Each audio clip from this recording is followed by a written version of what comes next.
Now, as I mentioned, part of the Spanish-American War was fought in the Philippines, right? Philippines were a Spanish colony. And before the Spanish-American War started, there was a war for independence going on in the Philippines as well, just like there was in Cuba, right? The Filipino people were fighting against the Spanish imperial government and were trying to gain independence, okay?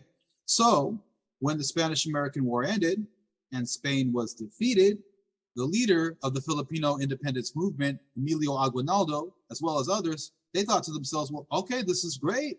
All right, Spain's been defeated. It's time that we can have our independence. We can create our own independent government. We could write a constitution. We could become a democracy, right? Just like the United States, right? But that's not what the US had in mind. Oh, no. The United States wanted to have the Philippines as a territory. They wanted to control the Philippines. They did not want to accept Filipino independence. Okay? And so part of the justification for this was this notion that the Filipino people were not civilized, right? And that the Americans were bringing civilization to the Philippines through the spreading of Christianity, right? As well as through modernization of the economy and the infrastructure of the Philippines. Okay, this is the justification that the US is using to keep the Philippines as a territory rather than accepting Filipino independence. Okay, but the problem with this whole argument about civilization is that most Filipinos were already Catholic, right? Catholic, Christian, civilized, whatever, you know, that whole perspective is flawed. But the Filipino independence movement is not going to just give up and allow the Americans to come over and become the new colonizer, right? This led to the Philippine-American War, right? It lasted 4 years. 100,000 Filipinos died in this war, okay? Very bloody war, atrocities on both sides, but ultimately the US was victorious and the Philippines became a territory under the control of the United States. So now the US has a foothold in Southeast Asia, right? And the US is going to promote a new policy, right? This is a trade policy. And this is known as the open door policy.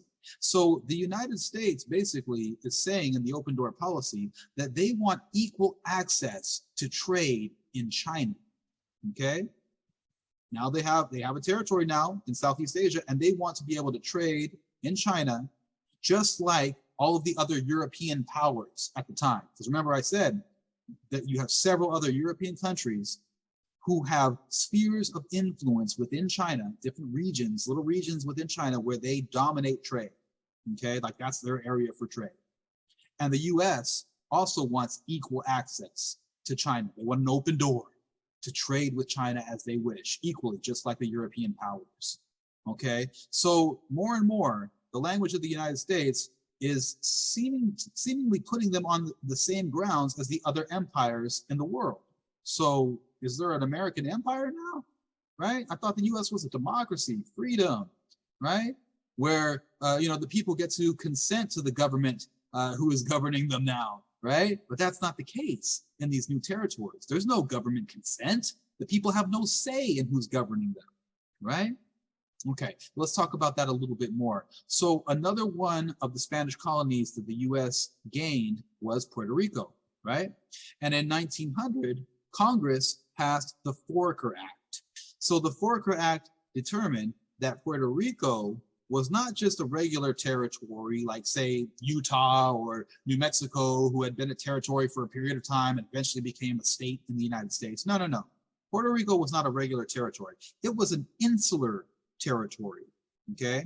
An insular territory, which means that Puerto Ricans are not US citizens and Puerto Rico is not going to become a state. And part of the reason why the US Congress is passing the Foraker Act is because there were many in the US who did not want to see places like Puerto Rico and the Philippines become states, because that would mean that there would be a large number of people of color who would become US citizens, right? And you have a large number of racists, let's just be honest, in the United States at that time, and including in Congress. Okay, so that's why you see the passing of the Foraker Act. Also, you're going to see the Supreme Court weighing in on the status of these new territories in the insular cases, right? This is a number of Supreme Court cases that took place in the early 1900s. And through the insular cases, the Supreme Court decided that the territories of the Philippines and Puerto Rico did not have to be governed under the rules of the Constitution. Okay, the Constitution doesn't apply to the territories of the Philippines and Puerto Rico.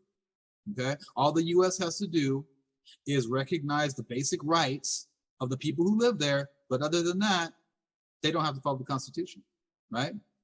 And the people who are living in these territories are paying taxes, but they got no representation, right? They don't have anyone in the House of Representatives or in the Senate, right? So they don't get to have any type of power or political voice in the U.S. government, yet they're being governed by the United States, okay?